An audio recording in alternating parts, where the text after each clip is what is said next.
नमस्कार दोस्तों, स्वागत है आपका क्रेजी क्रिप्टो मिंटू में।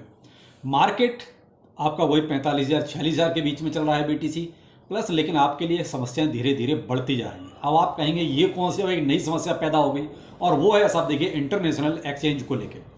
आज जो लोग ट्विटर पे अपडेट रहे होंगे, मैंने सुबह ही आपको आरबीआई गवर्नर साहब क्या कहते हैं, क्या सोचते हैं, उसके बारे में आपको एक अपडेट दिया। तो चलिए, वीडियो बहुत इंपॉर्टेंट है, देखिएगा जरूर, क्योंकि इंटरनेशनल एक्सचेंज से रिलेटेड आपके लिए कुछ बहुत ही बैड न्यूज कहूंगा मैं तो ये, और इसको गुड न्यूज तो नहीं कह सकते। बने रहिए, अच्छा लगे तो लाइक सब्सक्राइब जरूर कीजिए। पहले लेते हैं कि एक्चुअली इंटरनेशनल एक्सचेंजों के लिए क्या चल रहा है। देखिए, अभी आपने देखा सरकार ने लगभग मुझे लगता है 15 दिन हो चुके हैं जब सरकार ने एक नोटिस दिया इंटरनेशनल एक्सचेंजों को, भाई इंडिया में आइए और यहाँ के रूल्स एंड रेगुलेशन के हिसाब से अपनी रजिस्ट्रेशन कराइए।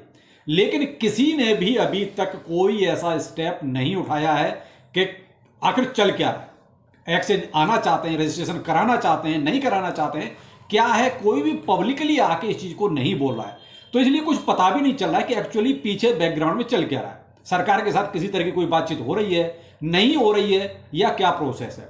कुल मिला के देखा जाए तो यह यूजर बीच में लटक गया है कि वो जाए तो जाएगा, इंडियन एक्सचेंज पे आए या इंटरनेशनल एक्सचेंज पर ही रहे। लेकिन यहां सरकार डे बाय डे अपना भी स्टेप कहीं ना कहीं सख्त करती जा रही है। अब वो क्या है, हो सकता है इंटरनेशनल एक्सचेंज आपके परमानेंट बैन भी हो जाए। अब वो क्यों? अब अगर आप देखिए, मैं तभी तो कहता हूं ट्विटर पे आ जाइए, ज्वाइन कीजिए, फ्री के अकाउंट हैं, इसमें पैसा नहीं लग रहा है भाई, यहां कोई पैसा नहीं लगता, ट्विटर पे फ्री का अकाउंट है। वहां पर मैंने आपको सुबह एक अपडेट दिया, आरबीआई गवर्नर साहब क्या सोचते हैं। तो आपने देखा पीछे अब ये अमेरिका में ईटीएफ का अप्रूवल हुआ।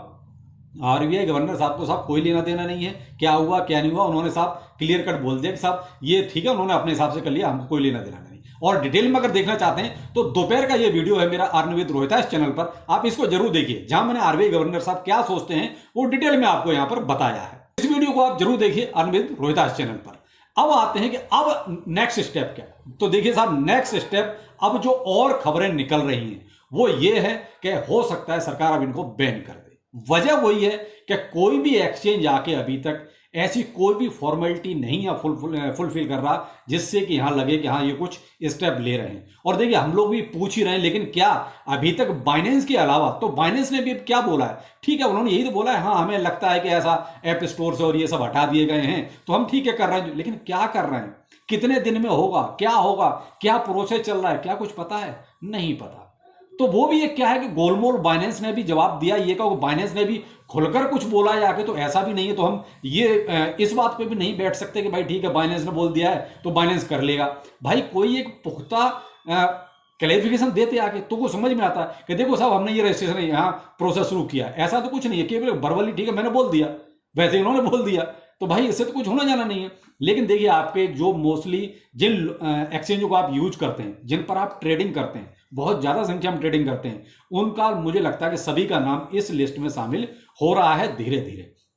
आपने ये देखा था जब पीछे 9 एक्सचेंजों का जब नाम आया था, उसके बाद जब ऐप स्टोर से ये एक्सचेंज हटाए गए, वो सॉरी इनका यूआरएल जब ब्लॉक किए गए, तो ऐसे एक्सचेंजों के भी ब्लॉक करे गए जो ऑलरेडी उस लिस्ट में नहीं थे।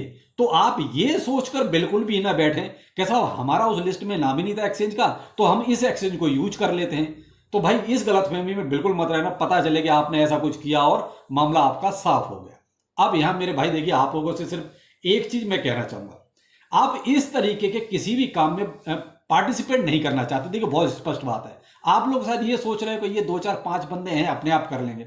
भाई कुछ नहीं होना जाना, मैं आपको बहुत स्पष्ट बताऊं, अपनी लड़ाई आपको खुद ही लड़नी पड़ेगी। नहीं लड़ना चाहते तो किसी दिन सुबह उठोगे और पता चले कि आपके मोबाइल में वो ऐप ही नहीं है। फिर जिसने कॉल दिया उसको फोन जरूर लगाना, भाई तुमने कॉल दी थी, मेरा इसमें प्रॉफिट हो रहा था, अब मुझे तो इसमें ऐप ही नहीं मिल रहा। तो उस ऐप को बचाने के लिए आपको सामने निकल के आना पड़ेगा, मेरा कहने का मोटिव यह है।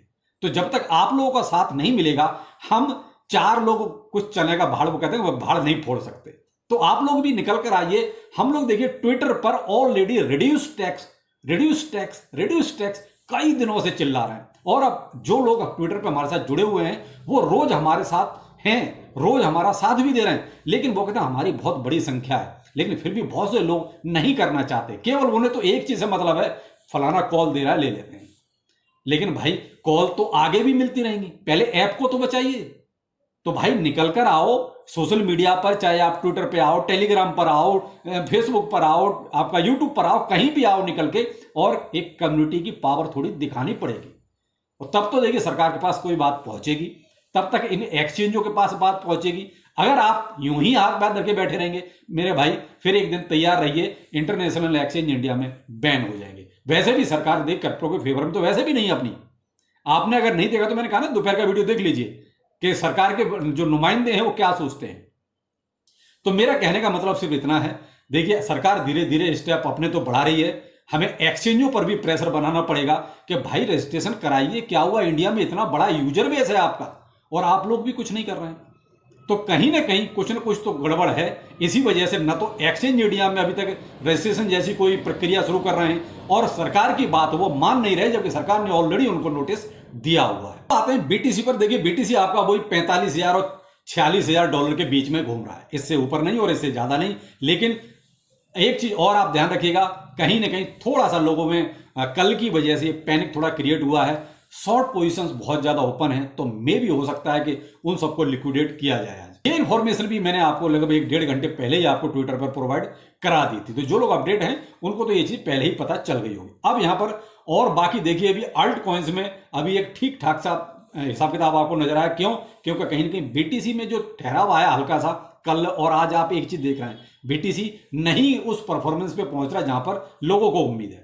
तो यहां थोड़ा सा कहीं ना कहीं ऐसा लग रहा है कि शायद अल्ट कॉइन्स में एक ठीक ठाक प्रॉफिट आपको देखने को मिल सकता है। लेकिन अगर बीटीसी जहां पर अभी 45,000 46,000 के बीच में चल रहा है, यहां लिक्विडेशन के बाद फिर से आपको एक थोड़ी सी रिकवरी नजर आ सकती है बीटीसी में, क्योंकि ये रोज का रहेगा।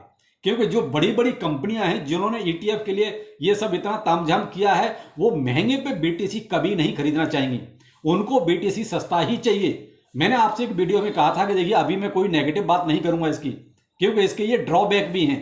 क्यों? सब तो बुलिश थे ईटीएफ के लिए, लेकिन ईटीएफ के नुकसान भी हैं, और वो नुकसान यही, सबसे बड़ा नुकसान यही है कि बीटीसी का प्राइस तो देखो बढ़ेगा, लेकिन टाइम से बढ़ेगा, टाइम लगेगा उसमें, ये लॉन्ग टर्म का हिसाब है। लेकिन अब आप ये कहोगे तुरंत ही ऐसा हो जाएगा, ऐसा नहीं है।